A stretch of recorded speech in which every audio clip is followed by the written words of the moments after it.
Bab 14. Bagaimanakah kebangunan rohani itu terjadi? Ketika kebangunan rohani dialami, maka orang-orang sepenuhnya mengasihi Allah.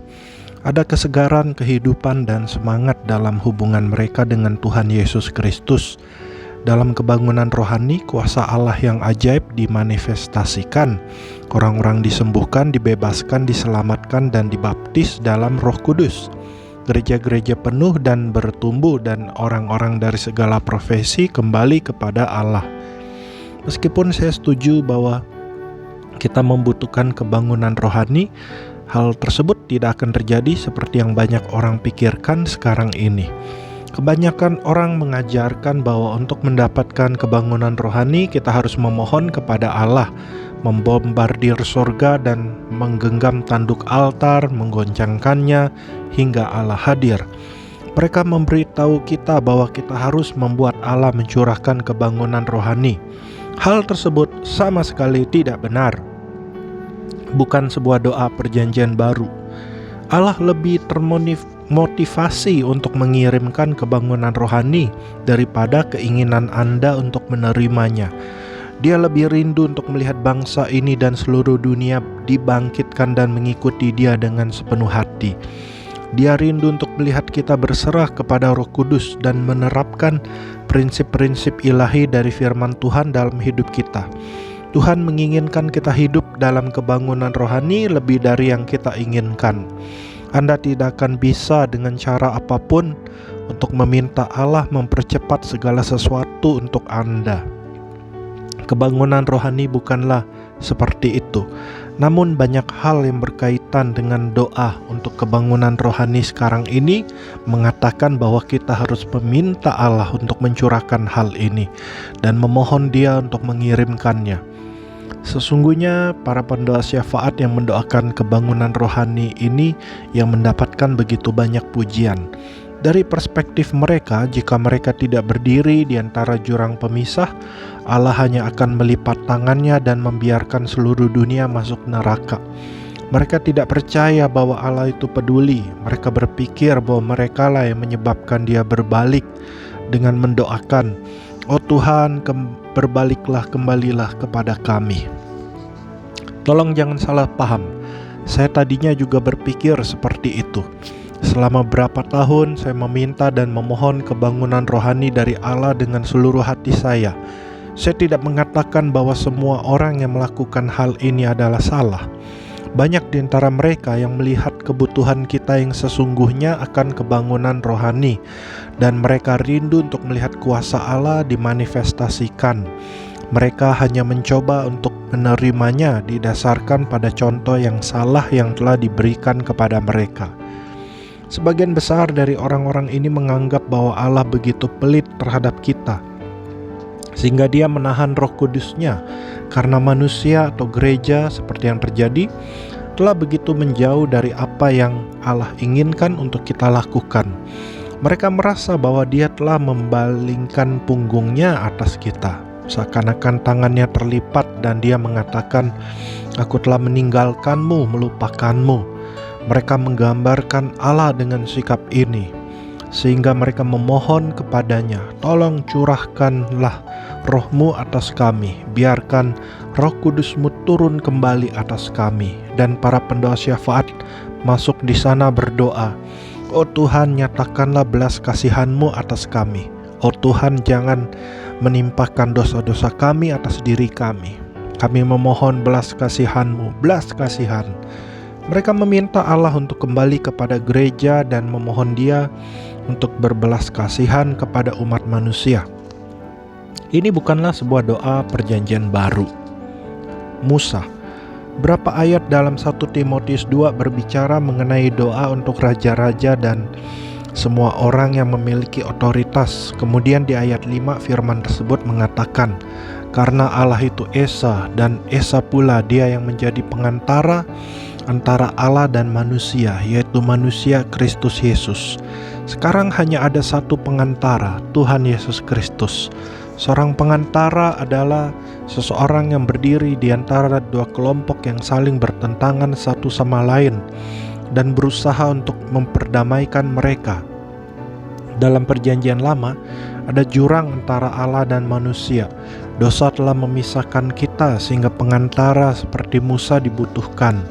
Galatia 3 ayat 19 mengatakan bahwa hukum perjanjian lama adalah disampaikan dengan perantaran malaikat-malaikat ke dalam tangan seorang pengantara, Musa. Musa berdiri di antara Allah yang marah dan manusia yang berdosa. Dalam Keluaran 32 ayat 12 dia berdoa, "Berbaliklah dari murkamu yang bernyala-nyala itu dan menyesallah karena malapetaka yang hendak kau datangkan kepada umatmu." Itu adalah sebuah pernyataan yang keras. Allah disuruh menyesal oleh salah satu ciptaannya. Itu sulit untuk dipahami, tetapi itulah yang Musa katakan. "Menyesallah, oh Tuhan, dan berbaliklah dari murkamu yang bernyala-nyala." Bahkan apa yang lebih mengherankan, menyesallah Tuhan di ayat 14. Sudah selesai. Musa berdiri sebagai pengantara antara Allah yang marah dan umat yang berdosa. Hal itu terjadi di bawah perjanjian lama karena Allah marah. Dosa telah memisahkan manusia darinya dan ada penghakiman yang harus dibayarkan. Oleh karena itu pantas bagi Musa untuk menjadi pengantara. Namun sekarang kita berada di bawah perjanjian baru dan Yesus menjadi pengantara kita. Ibrani 7. Karena Allah itu Esa dan Esa pula dia yang menjadi pengantara antara Allah dan manusia, yaitu manusia Kristus Yesus. 1 Timotius 2 ayat 5. Yesus selamanya berdiri di antara Allah yang kudus dan umat yang tidak kudus. Dia membayarkan dosa-dosa kita di atas kayu salib dan menanggung segala kemarahan dan penghukuman dari Allah bagi kita. Ini tidaklah bersifat sementara sampai kali berikutnya Anda berbuat dosa lagi. Itu bersifat selamanya. Dia membayarkan seluruh dosa kita untuk selamanya, masa lalu, masa kini, dan bahkan dosa di masa yang akan datang. Ibrani 10 ayat 10-14. Kristus telah memperdamaikan Allah dan manusia selamanya dan telah menyatukan keduanya dalam penyatuan kekal dan harmonis. 2 Korintus 5 ayat 18-19. Siapapun akan menerima karunia Allah ini. Ketika Yesus mengatakan di atas kayu salib sudah selesai, yang dia maksudkan adalah kemarahan Allah terhadap dosa dan para pendosa. Yohanes 19 ayat 30. Jadi jika Musa berdiri hari ini dan berdoa, "Menyesallah oh Allah dan berbaliklah dari amarahmu yang menyala-nyala," itu akan menjadi antikristus. Itu akan menentang dan mencoba mengambil alih apa yang Kristus telah lakukan. Pelayanan Musa sebagai pengantara adalah tepat dalam perjanjian lama karena Yesus belum datang. Namun sekarang setelah ia datang, jika kita berdoa, "Menyesallah Allah, jangan curahkan amarahmu atas kota, bangsa, dan orang-orang ini. Nyatakanlah belas kasihanmu atas kami." Itu adalah antikristus. Anda mencoba untuk mengambil tempat Kristus dan mewujudkan apa yang telah dia lakukan. Cara di mana banyak gereja telah mendoakan dan memohon Allah sebenarnya menentang apa yang Yesus Kristus telah lakukan. Itu adalah antikristus. Kurangnya pemahaman akan perjanjian baru telah menyebabkan banyak orang berdoa untuk kebangunan rohani dengan cara seperti yang mereka lakukan. Kebangunan rohani tidak datang dengan memohon kepada Allah. Kebangunan rohani terjadi dengan menyadari bahwa Allah mengasihi orang-orang lebih daripada kita mengasihi mereka, dan memahami bahwa Dia menginginkan kita membangkitkan kebangunan rohani lebih dari yang kita inginkan. Kita perlu berhenti memohon Allah untuk mencurahkan rohnya sementara menanti dengan pasif kilat yang memancar dari sorga. Kita justru perlu memuji Allah karena Dia menginginkan hasil-hasil ini lebih daripada yang kita inginkan. Kita perlu mempercayai firman Tuhan dan melepaskan otoritas kita dengan keluar dan memberitakan Injil. Seluruh kebangunan rohani yang bisa Anda dapatkan jika Anda pergi keluar dan membangkitkan seseorang dari kematian atau menyembuhkan orang dari penyakit, Anda akan mendapatkan seluruh kebangunan rohani yang bisa Anda terima. Tetapi Andrew, saya tidak bisa membangkitkan seseorang dari kematian kecuali Anda telah menerima kebangunan rohani. Saya tidak setuju. Allah tidak menahan aliran Roh Kudus, tetapi kitalah yang menahannya. Tubuh Kristuslah yang menyumbat saluran pipa dan menghalangi Allah untuk mengalir. Apa yang perlu Anda lakukan adalah membereskan saluran pipa Anda. Anda perlu memperbaiki diri Anda sendiri dengan mengatakan, Bapa, ampunilah saya karena ketidakpercayaan saya. Ampunilah saya karena tidak melakukan apa yang dikatakan firman-Mu. Kau mengatakan bahwa kami harus pergi dan menyembuhkan orang sakit, mentahirkan orang kusta, dan membangkitkan orang mati. Saya telah meminta-Mu untuk mencurahkan roh-Mu dan melakukan berbagai hal tanpa saya. Saya telah meminta-Mu untuk bergerak dengan kedaulatan-Mu. Ampuni saya karena hal itu. Lalu bangunlah, ambillah firman dan mulailah merenungkannya. Saat Anda melihat ke dalamnya dengan mata hati Anda, mata yang buta dan telinga yang tuli akan terbuka. Iblis akan diusir keluar dan orang mati dibangkitkan. Kemudian Anda akan mulai melihatnya dimanifestasikan dalam dunia jasmaniah juga. Anda akan mendapatkan kebangunan rohani. Jika Anda mulai melihat orang sakit secara rutin disembuhkan, mereka akan mulai melubangi atap untuk menemui Anda. Markus 2 ayat 4. Jika bayangan Anda menyembuhkan orang sakit, maka akan ada begitu banyak orang yang berkerumun di sekeliling Anda sehingga Anda akan mendapatkan seluruh kebangunan rohani yang bisa Anda terima. Saya adalah seorang saksi kebangunan rohani. Saya telah melihat orang-orang dibangunkan rohaninya. Mata yang buta dan telinga yang tuli telah dibukakan. Penyakit parah disembuhkan, iblis diusir dan orang mati dibangkitkan. Orang-orang dilahirkan kembali dan dibaptis dalam Roh Kudus. Di seluruh penjuru dunia, saya melihat jutaan kehidupan orang diubahkan. Tetapi saya tidak meminta Allah untuk melakukannya. Saya berdoa, Tuhan, saya tahu bahwa Engkau menginginkan kebangunan rohani. Saya mohon tolonglah saya untuk menjadi sarana kasih dan kuasa-Mu yang saya butuhkan. Saya menyerahkan diri saya kepadanya, berdoa dan bersekutu dengannya, mengizinkan Dia untuk mengubahkan saya dengan firman-Nya dan hadirat-Nya. Lalu saya pergi keluar dan menyampaikan firman Allah. Saya memerintahkan kesembuhan dan mujizat untuk bermanifestasi, dan saya akan melihat kebangunan rohani. Orang-orang akan dibangunkan kerohaniannya. Saya menerima email setiap hari dari Asia, Afrika, dan Eropa yang menyaksikan betapa berbedanya orang-orang yang telah diubahkan.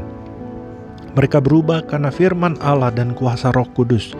Itu bukan karena saya meminta-minta kepada Allah dalam kamar doa saya.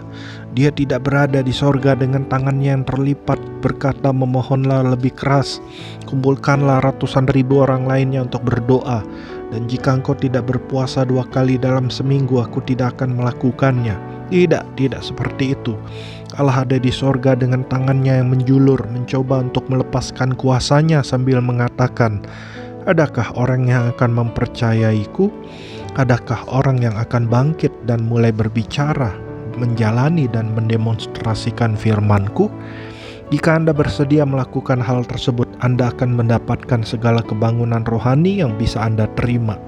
Anda akan melihat kehidupan orang-orang mulai berubah. Kuil Artemis di Efesus. Cara banyak orang berdoa seakan-akan menunjukkan bahwa kita tidak memiliki pengaruh, otoritas atau kuasa untuk membuat kerajaan Allah hadir di sini, di bumi ini. Kita hanya mendekati Dia seperti seorang peminta-minta. Oh Tuhan, saya mohon bergeraklah. Saya mohon berbelas kasihanlah dan jamalah kami. Itu tidak akan mewujudkan apapun yang baik. Hal tersebut akan membuat kita kepahitan dan bertanya-tanya dengan kemarahan. Mengapa Allah tidak bergerak? Mengapa Dia belum mencurahkan roh-Nya? Mengapa Allah mengizinkan hal ini terus berlanjut? Mengapa Dia membiarkan orang ini mati tanpa diselamatkan terlebih dahulu? Allah tidak membiarkan hal ini terjadi. Dia bukanlah pribadi yang mengizinkan bangsa kita masuk neraka sekaligus. Allah pada dasarnya tidak membuat Amerika sebagai bangsa yang post-Kristen. Bukan Allah yang tidak mencurahkan roh-Nya. Masalahnya adalah karena umat-Nya terus memohon Dia untuk melakukan apa yang Dia beritahukan untuk kita lakukan. kita belum memahami Dia melalui firman-Nya. Kita belum menggunakan otoritas kita. Kita menyusutkan tanggung jawab kita dengan mencoba untuk melemparkannya kembali kepada Allah. Ini bukanlah contoh yang kita lihat dalam Perjanjian Baru. Dalam Perjanjian Baru, Yesus tidak pernah memberitahu kita untuk memohon Allah menyembuhkan atau mencurahkan roh-Nya. Anda tidak bisa menemukan contoh di mana Tuhan menjalankan pelayanannya seperti itu. Rasul Paulus juga tidak menjalankannya seperti itu. Tidak ada contoh yang menunjukkan bahwa Rasul Paulus pernah meminta umatnya untuk berdoa syafaat dan meruntuhkan benteng pertahanan kuil Artemis di Efesus. Kuil di Efesus adalah salah satu dari 7 keajaiban dunia. Mereka memiliki lebih dari 1.000 imam wanita yang memiliki hubungan fisik dengan pria saat mereka datang beribadah. Seperti yang bisa Anda duga, tempat itu biasanya dipenuhi dengan banyak orang. Paulus tidak mencoba untuk melakukan sesuatu yang politis. Dia tidak menyuruh gereja untuk berdoa, memohon, dan meminta Allah menghentikan penyembahan berhala ini. Mereka tidak berkumpul dan melakukan peperangan rohani. Mereka mengikat dan menghardik keluar Dewi Artemis di Efesus. Apa yang Paulus lakukan? Dia memberitakan dan mendemonstrasikan Injil. Paulus memberitahu mereka, Dewi Artemis bukanlah apa-apa. Patung ini tidak jatuh dari planet Jupiter. Artemis bukanlah Allah, hanya ada satu Allah yang sejati dan putranya adalah Tuhan Yesus Kristus. Paulus melakukan hal yang sama di Korintus, kota Roma lainnya yang dikenal karena banyaknya berhala dan penyembahan asusila. Dia mengajarkan kebenaran dan Allah menggunakan kebenaran itu untuk membebaskan orang-orang. Paulus dia melakukan doa syafaat untuk melindungi setiap zona di wilayah itu. Kita tidak perlu meminta orang-orang untuk melakukan peperangan rohani atau pemetaan rohani. Hal-hal ini yang dilakukan gereja masa kini sebagai usaha untuk mengubahkan bangsa kita. Bukanlah apa yang Yesus perintahkan untuk kita lakukan lewat firman Allah. Contoh Perjanjian Baru. Dalam Perjanjian Baru, orang-orang percaya keluar dan memberitakan firman di mana-mana. Mereka pun pergilah memberitakan Injil ke segala penjuru, dan Tuhan turut bekerja dan meneguhkan firman itu dengan tanda-tanda yang menyertainya. Markus 16 ayat 20. Mereka memproklamasikan dan mendemonstrasikan firman Allah. Saat mereka mengajarkan kebenaran, Roh Kudus memberikan kesaksian supernatural untuk kebenaran itu. Jadi banyak orang bertobat dan datang kepada Kristus sehingga kuil Artemis di Efesus runtuh. Orang-orang meninggalkannya karena mereka berpaling darinya kepada Allah.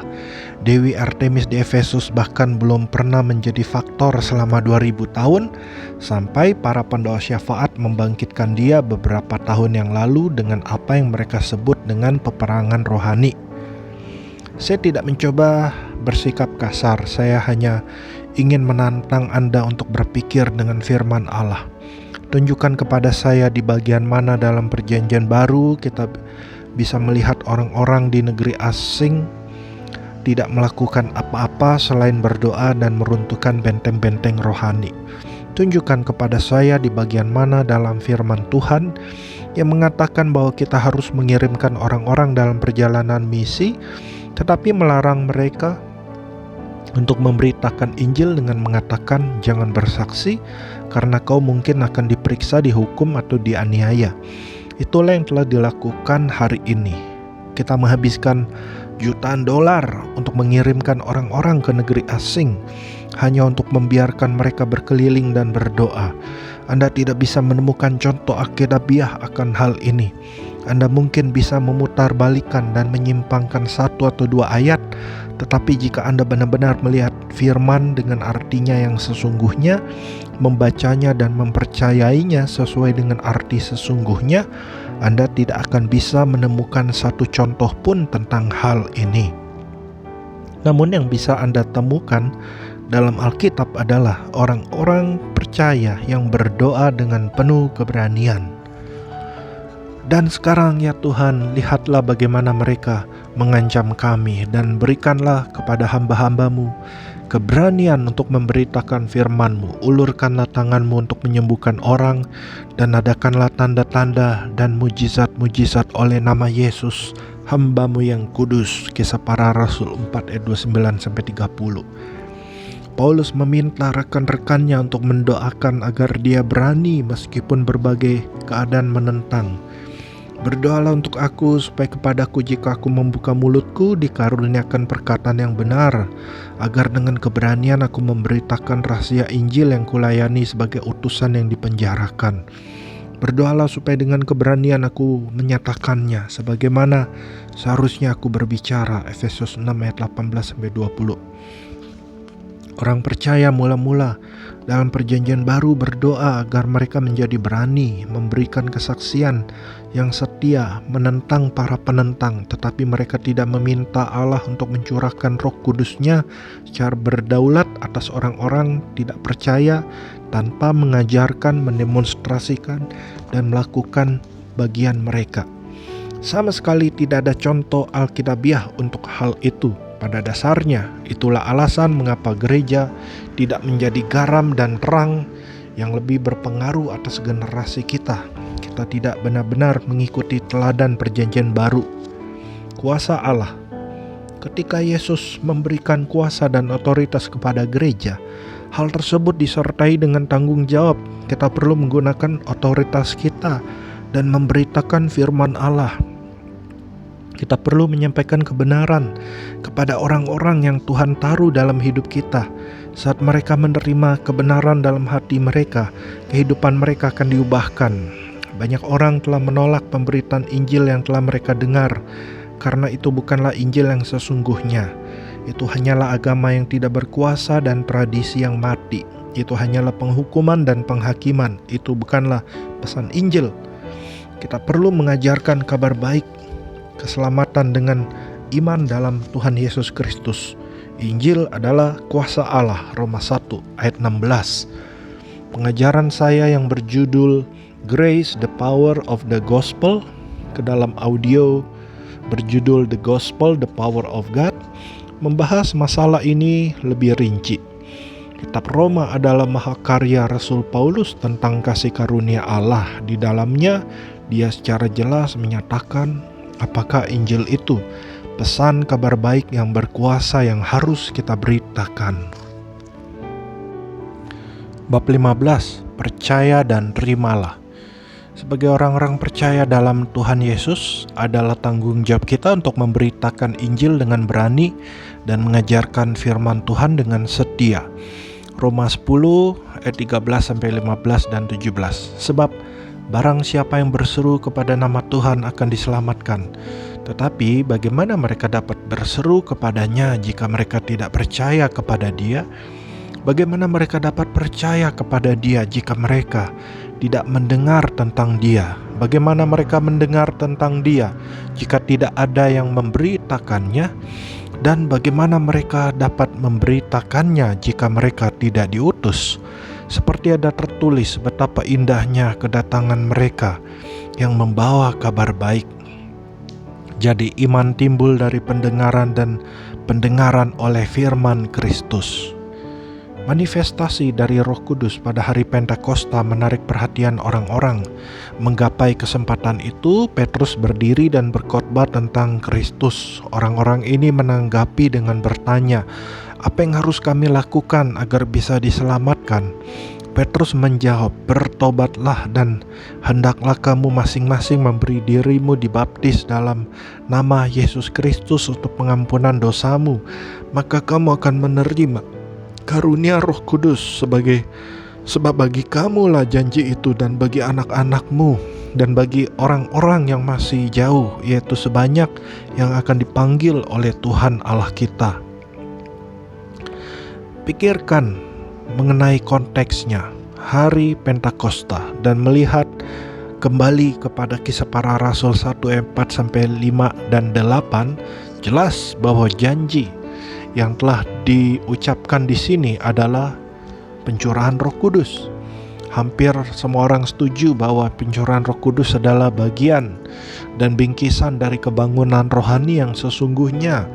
Petrus mengatakan, "Apa yang telah engkau lihat pencurahan Roh Kudus ini, manifestasi dari kedatangan Roh Allah dan Roh Allah yang tinggal, dan berbagai manifestasi ajaib yang telah disebabkan hal ini bukan hanya untukmu, tetapi juga untuk anak-anakmu, untuk anak-anak dan anakmu, dan semua orang yang akan mau ikut.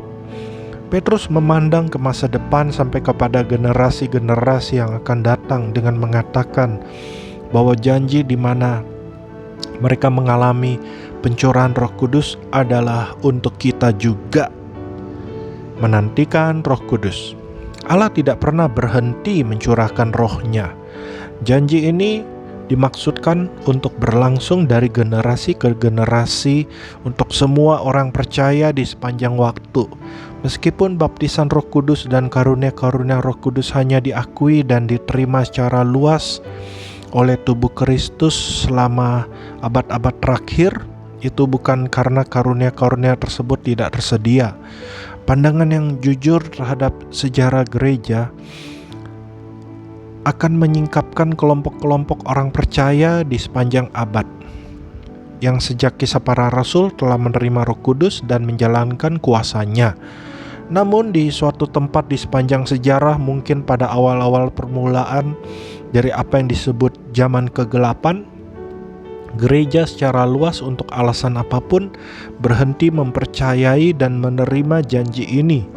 Pada hari mula-mula Azusa Street dan permulaan gerakan Pentakosta, orang-orang percaya ini tidak sepenuhnya memahami bagaimana mereka menerima manifestasi penuh kuasa dari Roh Kudus ini.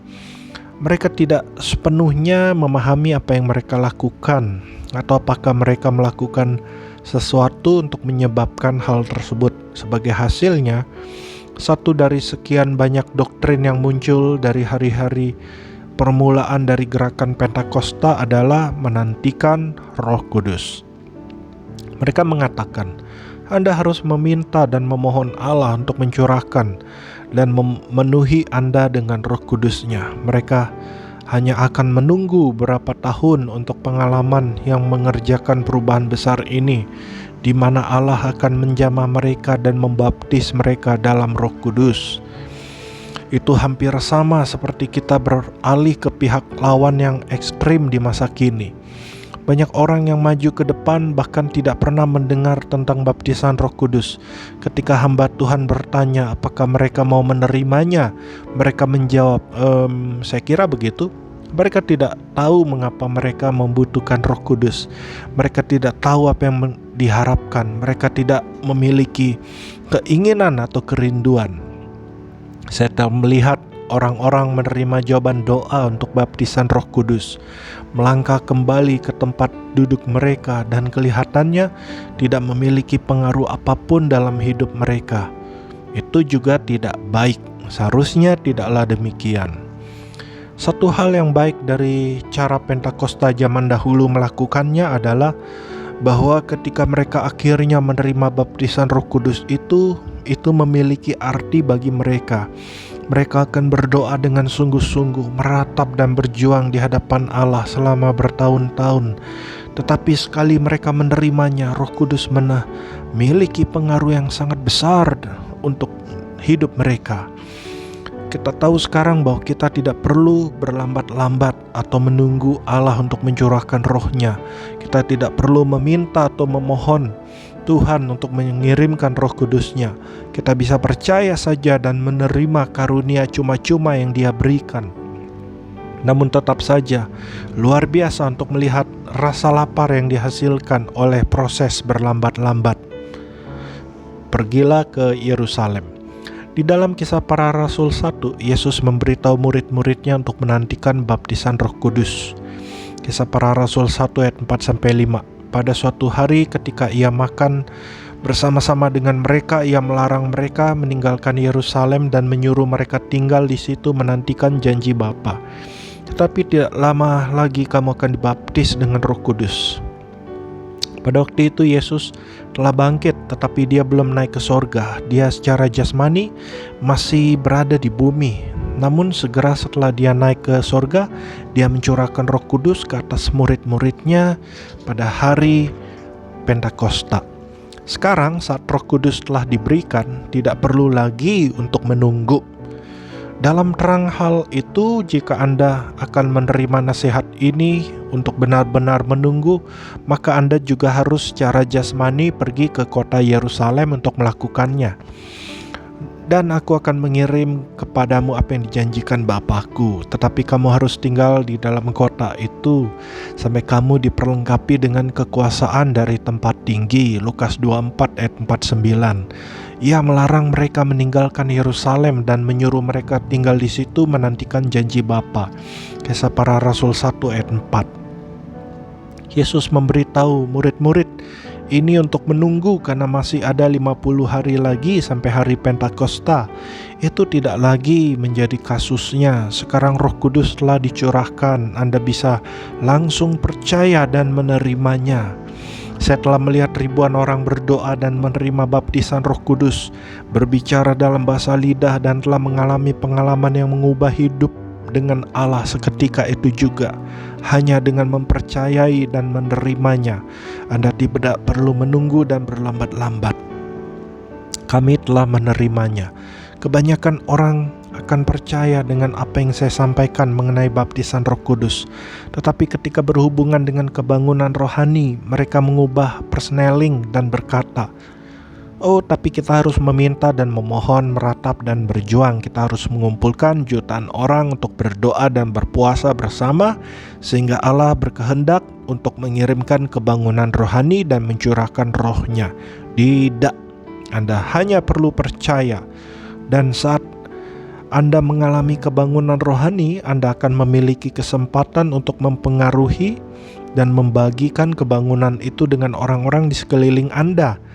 Saat Anda, teman-teman Anda, keluarga Anda, dan tempat kerja Anda mengalami kebangunan rohani, mereka keluar dan menceritakannya juga, maka itu akan tersebar.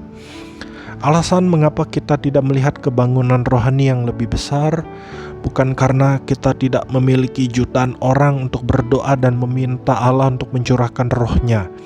Itu karena kita hanya memiliki sedikit orang untuk yang mengalir dalam kebangunan rohani, mempercayai firman Allah, mengambil otoritas mereka, dan membuat kuasa Allah dimanifestasikan. Duncan Campbell, seorang pengkhotbah luar biasa Skotlandia, pada awal pertengahan abad 20-an mengkhotbahkan Scottish Hebrides Revival. Itu adalah sebuah manifestasi Roh Kudus yang penuh kuasa yang telah diterima lebih dari ratusan tahun yang lalu. Saya sesungguhnya mendengarkan dia berbicara ketika dia lebih tua. Dia memberitahu bahwa ada dua wanita kecil Skotlandia yang telah berdoa lebih dari 20 tahun. Lalu ada seorang pendeta Skotlandia dan 7 penatuannya yang telah berdoa hampir setahun. Semuanya meminta Tuhan untuk mencurahkan rohnya. Akhirnya pada suatu hari kuasa Allah turun dan mereka mengalami segala hal yang mulia ini. Dia berkata bahwa hal ini terjadi karena semua orang telah meminta dan memohon kepada Allah selama lebih dari 20 tahun. Berapa tahun setelah mendengarkan hal tersebut, saya mendengar kesaksian dari seorang pria yang adalah seorang pemuda yang hadir pada pertemuan doa terakhir tepat sebelum kuasa itu tercurah. Dia mengatakan bahwa pria-pria lain ini telah berdoa setiap Sabtu malam hampir selama setahun. Mereka memohon Allah untuk mencurahkan rohnya. Pemuda ini melangkah masuk dan berdoa sampai jam 2 pagi, lalu menyatakan, "Entah firman Allah itu benar atau tidak, kami telah mendapatkannya. Saya akan pulang ke rumah." Kebangunan rohani sesungguhnya hadir ketika mereka berhenti meminta dan mulai mempercayai. Saat mereka mulai mempercayai firman Allah, maka kebangunan rohani itu menjadi milik mereka. Segala hal berubah dan kuasa dilepaskan. Kita telah diberikan kuasa dan otoritas oleh Tuhan. Kita harus melangkah keluar dengan iman dan menggunakan apa yang telah Allah berikan kepada kita, atau kebangunan rohani tidak akan termanifestasi. Keheningan. Bayangkan bahwa Allah telah memberikan Alkitab Anda kepada saya.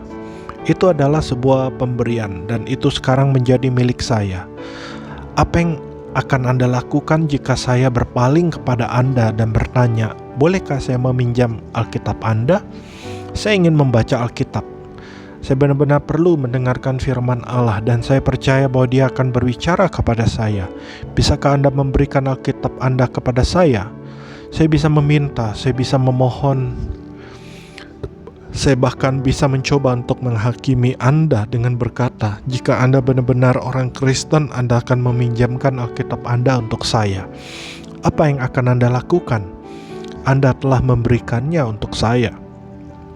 Bagaimana Anda menanggapi seseorang yang meminta Anda untuk memberikan sesuatu yang telah mereka dapatkan? Bagaimana Anda menjawab seseorang yang meminta Anda untuk melakukan sesuatu yang telah Anda lakukan untuk mereka? Jika saya adalah orang yang diajukan dengan pertanyaan tersebut, saya tidak yakin bagaimana saya akan memberikan tanggapan. Kemungkinan saya hanya akan memandang mereka dengan tercengang. Saya tidak akan mengatakan apapun. Jika seseorang meminta sesuatu yang telah mereka dapatkan, bagaimana seseorang akan menanggapi hal tersebut? Mungkin mereka akan menanggapi dengan keheningan. Terdengar begitu mirip dengan cara Allah menanggapi seluruh permintaan dan permohonan kita untuk pencurahan Roh Kudus. Kebenarannya adalah Allah mencurahkan Roh Kudus-Nya pada hari Pentakosta dan Dia tidak pernah menariknya kembali sejak saat itu. Kisah Para Rasul 2 ayat 38-39. Tuhan tidak pernah menjadi begitu pelit sehingga Dia hanya mengatakan, baiklah Roh Kudus, kembalilah. Jangan lagi ada kebangunan rohani, tidak ada lagi berbagai manifestasi. Allah tidak menyebabkan gereja masuk ke dalam zaman kegelapan. Dia tidak menginginkan ada sebuah periode waktu di mana kebenaran begitu terbatas sehingga hanya sedikit orang yang bisa melihatnya. Allah tidak secara tiba-tiba dengan kedaulatannya menjangkau dan menjamah Martin Luther. Dia tidak memutuskan untuk mencurahkan rohnya begitu saja ke atas para tokoh reformasi untuk melakukan sesuatu yang baru. Karena lagi pula Allah letih dengan ribuan tahun kematian di bumi. Tidak, masalahnya bukan kepada pemberian Allah, tetapi kepada kepercayaan dan penerimaan kita. Gelombang-gelombang, Martin Luther memiliki hati yang sungguh-sungguh bagi Allah. Dia tidak puas dengan pengajaran agamawi dan doktrin yang diterima secara tradisional pada zamannya. Sebagai pengembara di kota Kudus, dia berdoa dengan rosarionya dan menaiki tangga-tangga dari gedung Kudus. Dia menyadari bahwa mengunjungi tempat tersebut dan melakukan hal-hal itu tidak akan membuat adanya perubahan. Jadi dia berdiri di sana bosan dengan semua hal itu. Roh Kudus mengingatkan kembali akan firman Tuhan dalam pikirannya. Roma 3 ayat 27-28. Jika demikian, apakah dasarnya untuk bermegah? Tidak ada.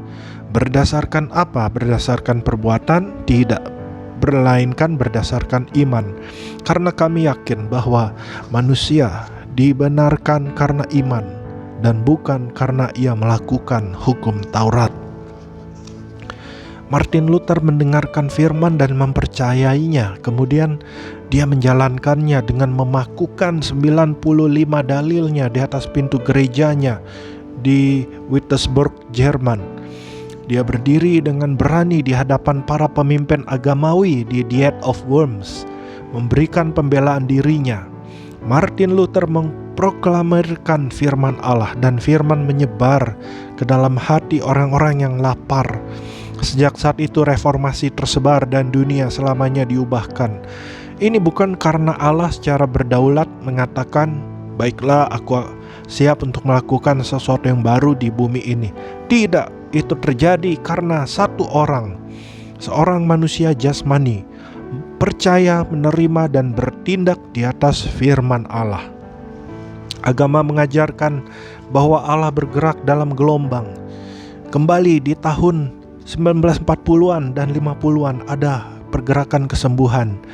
yang datang melalui tubuh Kristus. Ada kebangunan rohani yang menghasilkan kesembuhan, para penginjil kesembuhan, dan ibadah-ibadah tenda yang tersebar di mana-mana.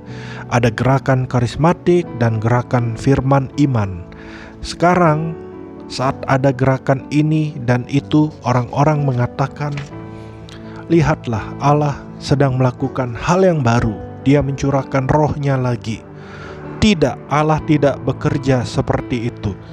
Kebangunan rohani yang menghasilkan kesembuhan tersebar karena seseorang melihat kesembuhan dalam firman dan mulai melepaskan kuasa ini ke bumi dengan menggunakan otoritas mereka. Mereka melangkah keluar dengan iman dalam firman dan melihat demonstrasi Roh Kudus. Kuasa kesembuhan itu telah tersedia sejak kematian, penguburan, dan kebangkitan Kristus. Tetapi gereja hanya belum menerimanya. Senantiasa tersedia. Kembali di tahun 1940-an, kebanyakan gereja percaya bahwa berbagai mujizat, tanda-tanda, dan keajaiban yang selalu terjadi melalui para rasul. Ini adalah posisi teologi dominan yang telah diajarkan. Namun seorang pemuda bernama Oral Roberts menerima kesembuhan dari TBC dan berbicara gagap setelah terbaring di tempat tidur selama lebih dari 5 bulan. Saat dia mempelajari firman, dia secara pribadi diyakinkan bahwa adalah kehendak Allah untuk menyembuhkan pada masa kini.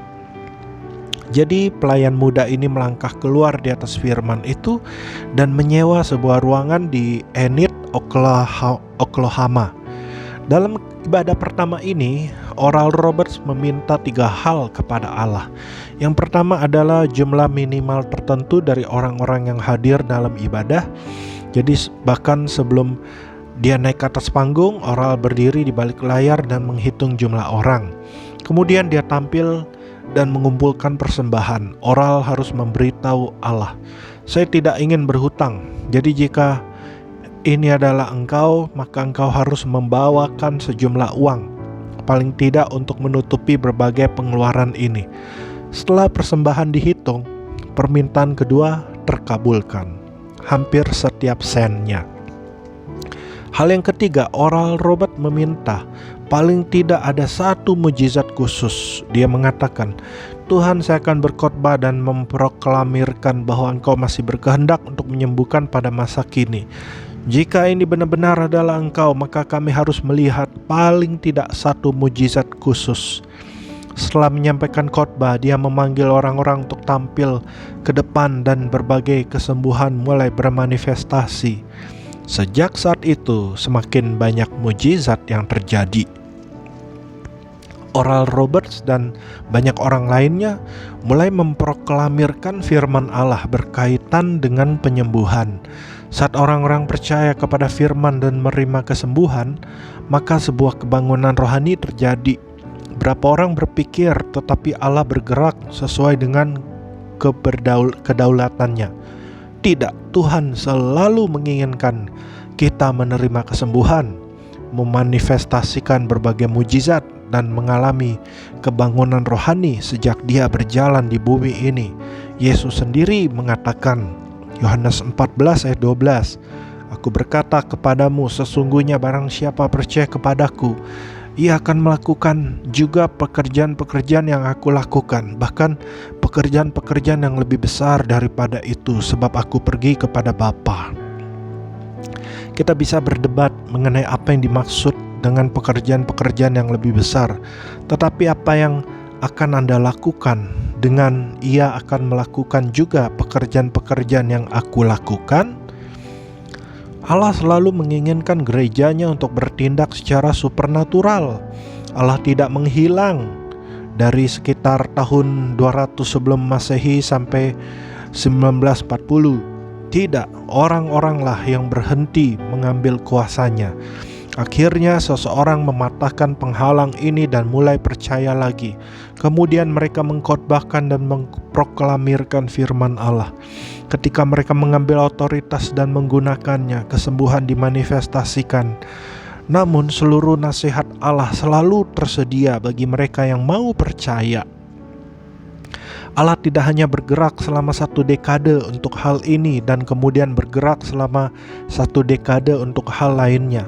10 tahun yang lalu dia bergerak dalam kesembuhan. Sekarang dia melupakan kesembuhan dan bergerak dalam kebenaran. Dekade berikutnya dia akan bekerja pada pernikahan. Ada gelombang baru yang akan datang. Omong kosong, itu hanya usaha manusia untuk membenarkan ketidakberkuasaan kita. Perbaiki penerimaan Anda. Tuhan hari ini sama dengan dirinya yang dahulu dan yang akan datang. Yesus Kristus tetap sama baik kemarin, hari ini, dan sampai selama-lamanya. Ibrani 13 ayat 8. Dia ingin bergerak di dalam dan melalui kehidupan Anda dengan berbagai mujizat kesembuhan, pembebasan, dan kemakmuran. Segala keberadaan Allah sekarang tersedia bagi Anda melalui firman-Nya. Anda tidak perlu meminta dan memohon dan kemudian hanya secara pasif duduk dan menunggu untuk melihat apa yang akan Allah lakukan. Alkitab menyebutkan hal itu sebagai ketidakpercayaan. Tetapi tanpa iman tidak mungkin orang berkenan kepada Allah. Sebab barang siapa berpaling kepada Allah, ia harus percaya bahwa Allah ada dan bahwa Allah memberi upah kepada orang yang sungguh-sungguh mencari Dia. Ibrani 11 ayat 6. Allah menghormati siapa yang menghormati Dia. Percayalah bahwa Allah seperti itu. Dia adalah pemberi upah bagi mereka yang tekun mencari Dia. Berdoalah, Bapa, saya mencari Engkau, firman-Mu memberitahu saya bahwa Engkau telah menyediakan segala hal ini. Dengan iman saya menerima. Terima kasih Tuhan. Saat Anda mencari dan terus membangun diri Anda dalam iman, kuasa Allah akan bermanifestasi dan Anda akan bertindak dalam segala kebangunan rohani yang Anda inginkan. Andalah orang yang menentukan berapa banyak kebangunan rohani yang Anda dapatkan, bukan Allah. Anda tidak harus berdoa dan dengan pasif menunggu sambil berkata, saya telah berdoa selama 20 tahun untuk kebangunan rohani dan kami masih belum mendapatkannya. Saya tidak tahu mengapa Allah belum melakukannya. Itu sama salahnya dengan seseorang yang mengatakan, saya telah berdoa selama 20 tahun untuk mendapatkan baptisan Roh Kudus, tetapi Allah belum memberikannya kepada saya. Tidak, Allah telah memberikannya, Anda hanya belum menerimanya. Bukan pemberian Allah yang bermasalah, tetapi penerimaan Anda. Anda hanya perlu memperbaiki penerimaan Anda, bukan pemberian Allah.